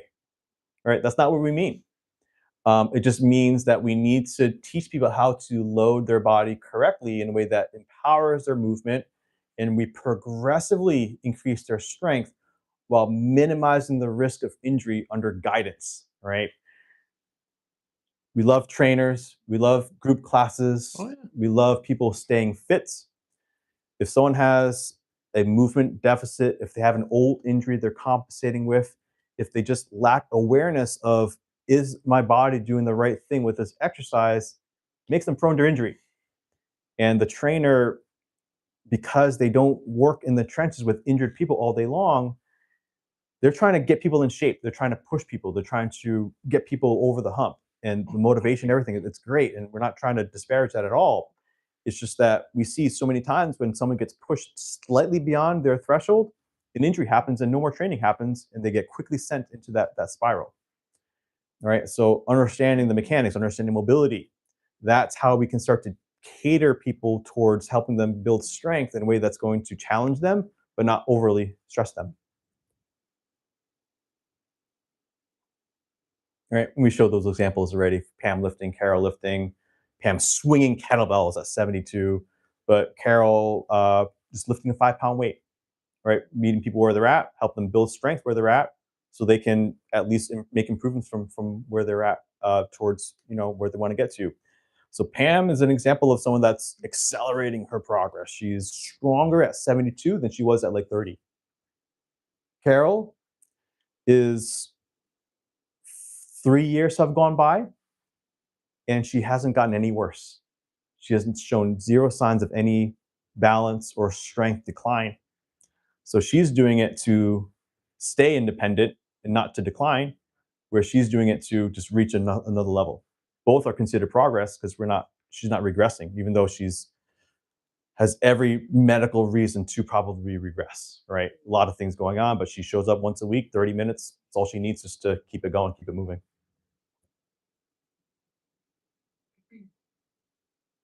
All right, connectivity. We'll be quick with this. We talked a little bit about this before, but your nervous system is what connects your brain to your muscle, your nerves, right? Your body is not independent of your brain is not independent of your body, and your nerves are essentially the thing that it's just one system. It's like you talk about your car, your wheels and your gas pedal are different parts, but it's part of the same car. You kind of need both for the thing to operate. Your nervous system is the thing that sends signals from your brain. You have an intent to create some type of movement. Your nerves carries that signal to the muscles, and you create movement. You do something with your muscles, you start to realize that this is not the best thing. You get pain, awkward, tightness. You send signals from your body to your brain to make adjustments to what you're doing. People that have strong connectivity, their brains are talking to their bodies are talking to their brain. And there's just like a well-functioning unit where everything is working together to make sure things are safe, things are protected, things are making progress. You start to lose that connectivity, you could be doing things, have no idea what you're doing is harmful because you're not getting those signals. The communication's shot. And these are people that wake up one day and realize my back hurts and have no idea why. Person says, I woke up with a sore neck, I have no idea why. Because they have no awareness of what actually happened. And what they tend to do is just blame the most recent thing that happened. Oh, I slept funny. That's why my neck hurts, because my neck was in an awkward position. How many times have you slept? And how many times have you woken up with a sore, achy neck? Right? Very, very little. So we can't always just blame the most recent thing that we remember that caused a problem, because what people don't see are what happened in the 5 years leading up to that injury. Sitting at the desk, more time at the phone, and those micro stressors build up very slowly below our awareness level. So we have no idea these things are actually happening until something happens. And then again, we just blame that most recent thing instead of just looking in the past and see, 5 years of bad posture. Oh, this knee injury you had 5 years ago that you thought was 100%, you're still limping a little bit. That limp started to create tightness on the opposite side back muscles, and that's why the back is tight. And what you thought was just a little stiffness just came out of nowhere, ends up turning into a full-blown spasm when you wake up. And you're like, oh, I must have slept funny in my bed.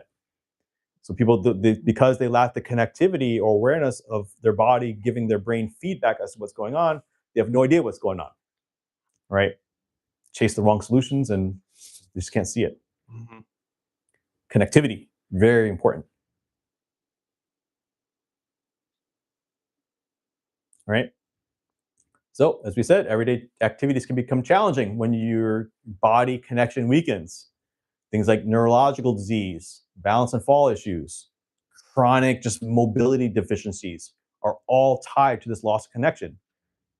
You stop moving, you stop using your muscles, you stop using your brain.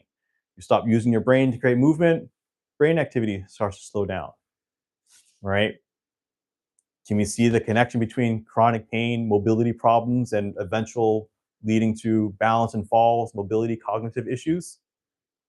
Right? They're trying to give people drugs to stimulate the brain, but get them to move, fix their mobility problems, let them start to engage with their environment again in a safe way. Right? Recognizing that this connection is actually a thing is the first step towards actually fixing it. People aren't aware of these things. You can't fix the things you're not aware of.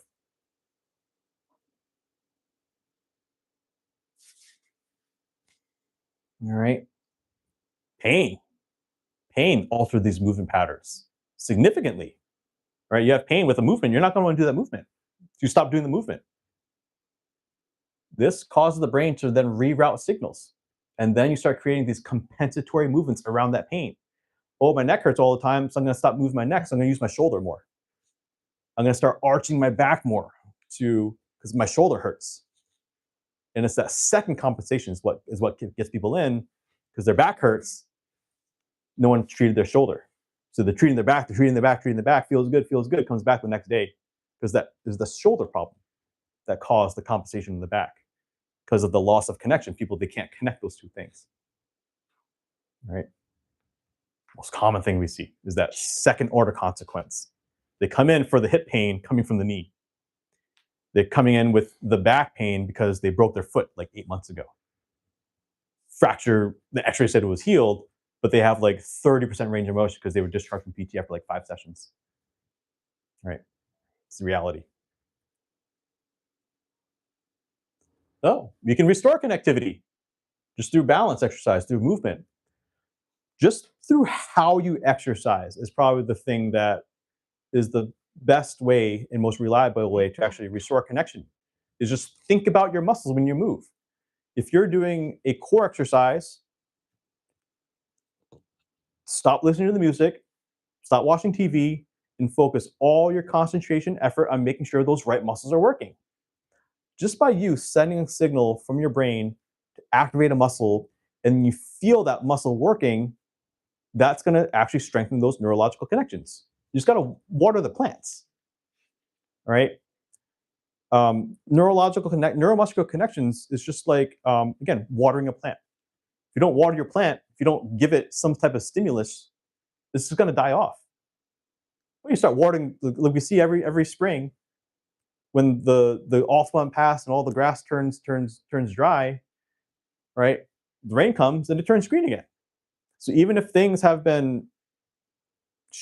not been connected for a while, just focus on reconnecting it. It might be a little weak, it might be hard in the beginning, but just keep watering it, and then those connections will start to regrow. They can regrow within a couple of weeks. Right? Balance and stability, right? Working a lot on that with some of our older clients now.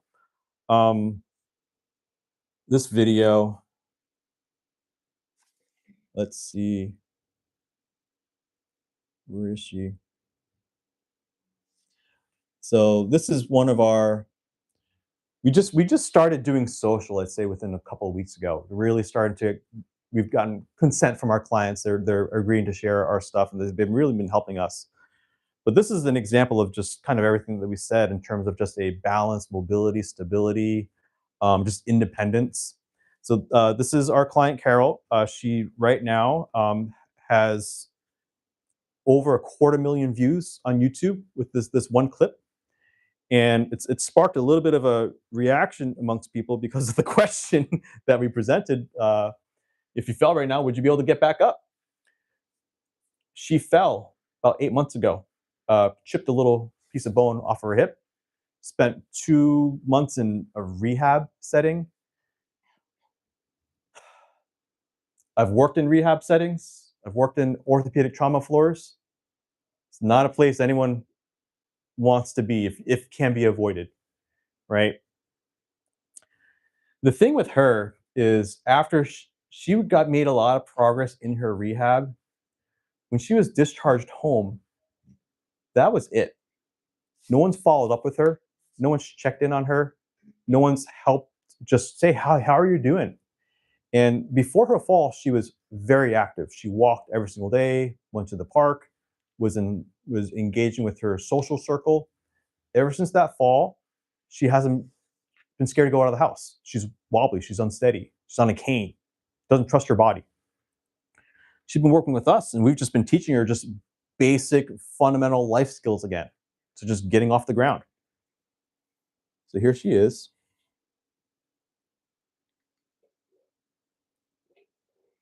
It's been about a month, I'd say. We've been working with her just a couple times, not intensive. No one's showing her this stuff.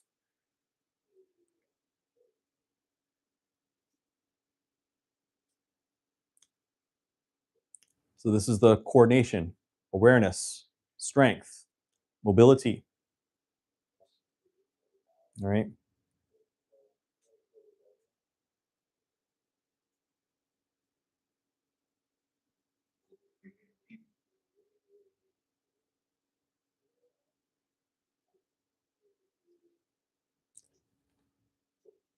shoddy camera work. Got to fire the camera guy. I don't know what he was doing. Where's the camera guy? Shit, that was me. But that's just an example of just kind of everything we just talked about. She needs to have, and she's, again, we're getting a lot of comments of people saying like, oh, I can't do that. My knees hurt. Fair enough. I got knee replaced. I got knee arthritis. I don't have the strength in my legs. Fair enough. Right? Should probably start working on it now in a way that you can build it. So if this does happen, because if you do have knee pain, knee weakness, you're probably more likely to fall and end up in that situation. Right? So work on things before you are forced to. Yeah. Cardiovascular health. They make such a big deal about your blood pressure, your lipids, your cholesterol, because they don't want you to have a heart attack. Please don't try to get your blood pressure fixed after you have a heart attack. If you have balance and falls issue, please work on your balance and your strength and your connectivity before you have a fall. If you're worried about getting back up after a fall, please practice getting on off the ground before you fall and are forced to have to do it. It's a thing that anyone can practice and people take it for granted. Oh yeah, 100%. All right. So reflexes too. A lot of times people lose their balance because, again, the speed of the signals coming from body to brain are too slow. So a person missteps, you need to have lightning fast reflexes to get you back to being level. And if there's any split second lapse, if those muscles can't guard, that's it. You go. Can be retrained. It's got to work on it, right? Doing footwork drills, working on balance drills, simple stuff. Right? So those are the three core tenets of a healthy spine: mobility, strength, connectivity. There's more: neuromuscular, sleep, recovery, but these are the main three ones that we want to cover. So, integrated approach, right? That's what we do. We'll spend a little bit of time talking about what we actually do. So with an integrated model, we have myself, the head of rehab physical therapist. Nice picture you Thank got. you. Thank you. All right. So I'm going to work on just helping people understand the root cause, understand just movement rehabilitation, get people moving, just back to overall function, right? That's what we're going to do from a PT side of things. My wife, Twee, our massage therapist, all right? It's going to work on just deep tissue, muscle release. People just all bound up, stressed, haven't had any work on their bodies. How many times do we bring our car in for tune-ups and oil changes? All right. Why do we do that? Yeah. Sure, things are humming along. How often do we get our bodies checked in and tuned up, make sure everything's working, functioning well? Yeah. Tell you what, the people that do maintain their bodies well, we don't see them, right? Because they're fine. They're out doing things. They're enjoying their life, right? So massage is a huge part above the overall things that people could be doing to improve the health of their spine. Chiropractic care, all right? Again, want to speak on chiropractic, current state of chiropractic, right? Misconceptions Yeah. people may have, and that's an how interesting it's a one. little, how it fits within this model. Yeah, I guess just have you ever been to a chiropractor? No. Never? Not once? No. Oh wow. Why? I haven't either, but except for him. But what? Why? Just out of curiosity. I guess I just never really had that. I know that I have a friend that went, she had broke her back and she had like chronic pain. But a chiropractor helped her. But I never had any problems until this. Yeah. Sure. I guess here's my take on it. First things first, I wouldn't have done it if I didn't think there was some benefit in it. I think there's a lot of benefit, but I think I was talking about this earlier. For like 99% of people, they're going to go to a chiropractor, they're going to get popped. It's going to feel great until they walk out the door, and then it's going to be right back to where it was. sometimes, like with him, you get popped, your pain, your symptoms are gone instantaneously. If we could figure out why it works for him and not other people, we would be so good at what we do. I don't know if that's possible. I guess my biggest take on chiropractic is we get a joint that doesn't want to move, that's stuck moving again, and then we come over here. We actually working that joint through the range of motion. So hopefully over time it sticks, it stays. You get lasting results. And chiropractic isn't just adjustments either, right? Some chiropractors offices are just adjustments. 5-minute session, up, up, out the door. Yeah, little known fact is we're taught to basically work as a whole with the musculoskeletal system. So bones, muscles, not just adjustments, soft tissue work, strength training, rehab exercises, all of that. Most people choose to do the adjusting just because some schools kind of push us into that category. And I will say it is very, very easy to just focus on that. So absolutely has its place. And one of the things, just bringing chiropractic on, start learning more about the chiropractic profession. Just I'm astounded about how many people actually go to the chiropractor like regularly.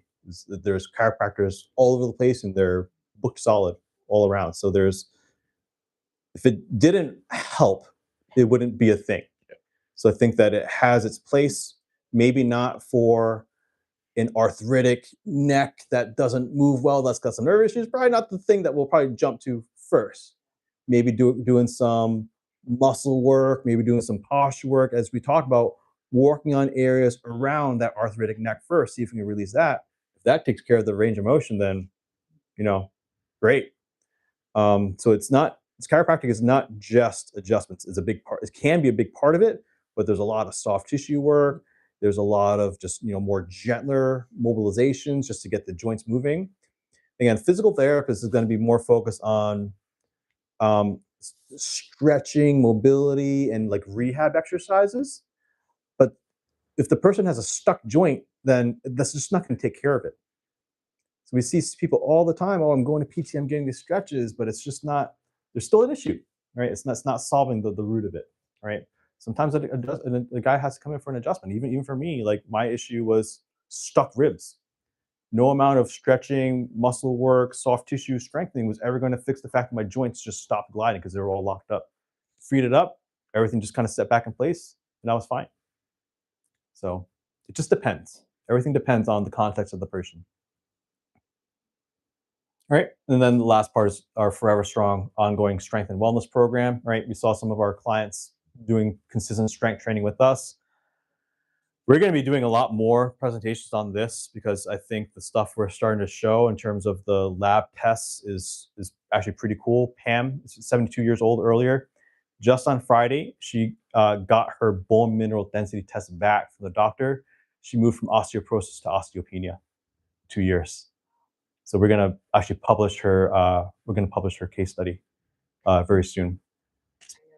I was told that I need to start doing strength training because I'm on the verge. But I was doing it before this balance issue. I was doing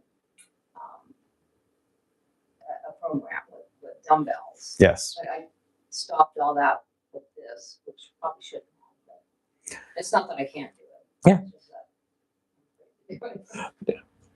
Fair enough, right? And if every time you bend over, if you're getting dizzy, that's gonna probably interfere with your ability to safely, it's not move the weights or it's just constant rocking. Just rocking. sitting here. Yeah, That you got definitely yeah. makes it That's on my tough. drive. Oh. Yeah, Yeah, it's that's not- probably a good thing. Yeah. Oh yeah. But yeah. So again, because of our just understanding of all these things we talked about, the connectivity, connecting old injuries, understanding movement at every joint and how everything's supposed to interact, that clinician guided strength training program is going to create a much safer environment for people to exercise. But at the same time, there are people who maybe seniors who are going to, no offense, and I don't want to pick on these people because they're actively doing the right things. It's just, I make this joke about the seniors sitting in a circle in chairs, just doing pink dumbbell chair exercises Yeah. or tiny little leg lifts, Yeah. ankle rolls and stuff. You know, at the beginning, that's going to work great, but yeah, maybe for a couple weeks, and then you're just not really getting much out of it. It's under stimulation, giving people a false sense of security that they're doing the right thing, but it's just not enough to actually move the needle. So With bone, there's something called Wolf's Law. Have you heard of Wolf's Law? Basically, just states that bone, muscle, pretty similar in that they adapt to the stress that's placed upon them. So with bone, if you put heavier stresses on it, aka going from 5 pound dumbbell to a 10 pound dumbbell to a 15 to a 20, bone is going to adapt, bone's going to remodel, get harder, harder, harder, and harder. bone is living tissue. It's like your skin. The skin cells I have today, 6 weeks from now, I'll shed it and it'll be gone. It'll be replaced by new skin. Muscle, the same thing. Every 6 weeks, muscles turn over. Old muscle gets eaten up by my body. New muscle grows in its place. Bone is the same thing. It just happens at a more slower rate.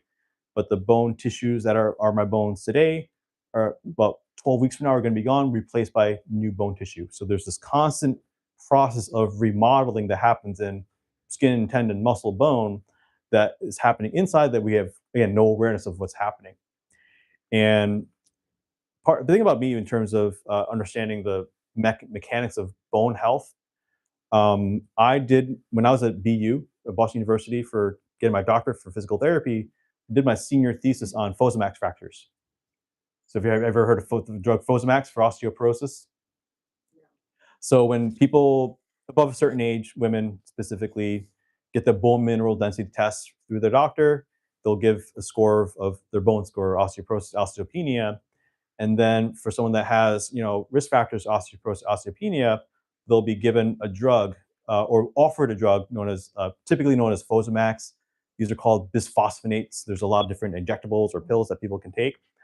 And the reason why it was such an issue when I was at the hospital back in Boston, because I was working for about 10 weeks on the orthopedic trauma floor, which meant grandma breaks her hip. That's who we see. They get immediate surgery. I got to get them up out of bed the next day. Person has back surgery. I got to go in the day after and get them up out of bed. Right. So again, seeing that floor, I'm glad I did it. I don't want to be in that situation. It's just very, very hard, difficult situations to see, people falling and just how hard it is. Right. And in four people in one summer, all women above the age of 65 had come in with femur fractures. So their leg bones essentially snapped in half. Just stepping off a curb, stepping off a step. And the common denominator amongst all of these women is the fact that they were on this drug, Fosamax, for more than 5 years. So the drug that was offered to prevent bone fractures ends up causing a different classification of fractures.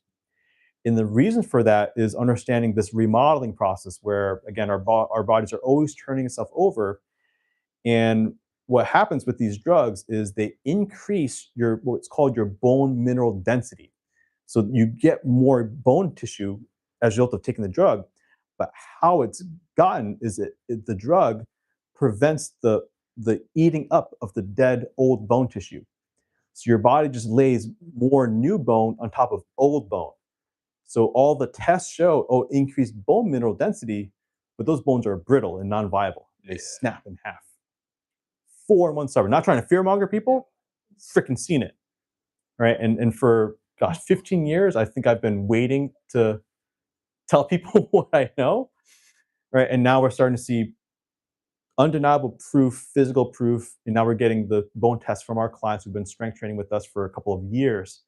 We've reversed it. All right. Pretty cool stuff.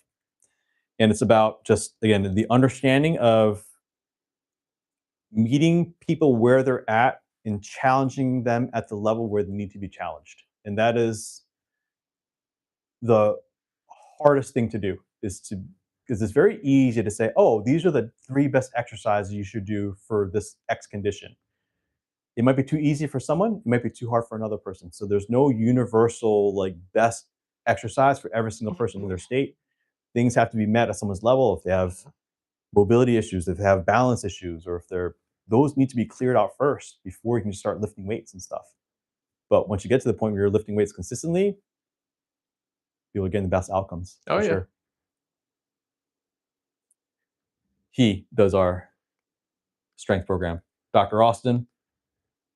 The reason why he's in a unique position to do the strength training, because he's a competitive power lifter. He can lift over 600 pounds.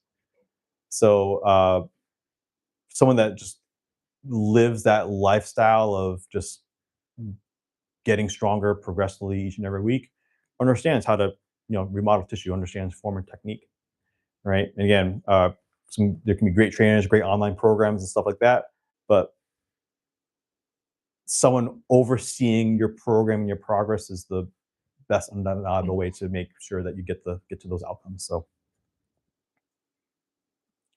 right, that's it for the presentation. So everyone watching online, visit our website, balanceandbodyrestoration.com, offering free mobility assessments in person.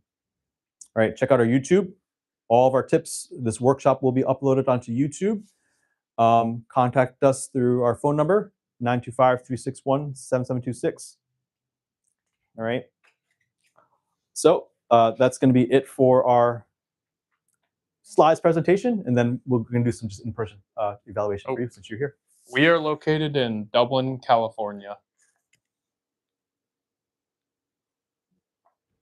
7567 Amador Valley Boulevard, Suite 109. Yep, So, that's okay. the one. And if you're not in California, you want to consult with us virtually, we can make something like that happen as well. So if people just want to chat, want to talk about just what's going on, for about 2.5 years, we did Zoom therapy during shutdown, so we're pretty good at it. Had to find a way. So anyone wants just virtual advice or just someone to talk to or to walk things through, we can do that for sure. Just leave us an inquiry on our website, and we can make that work. So thanks everyone for attending. Hope have a neck problem. Yep. Some people are talking what's online, but yeah. So that's then conclude the in-person workshop. So again, we're gonna be doing more of these. So please stay in tuned. Follow the channel.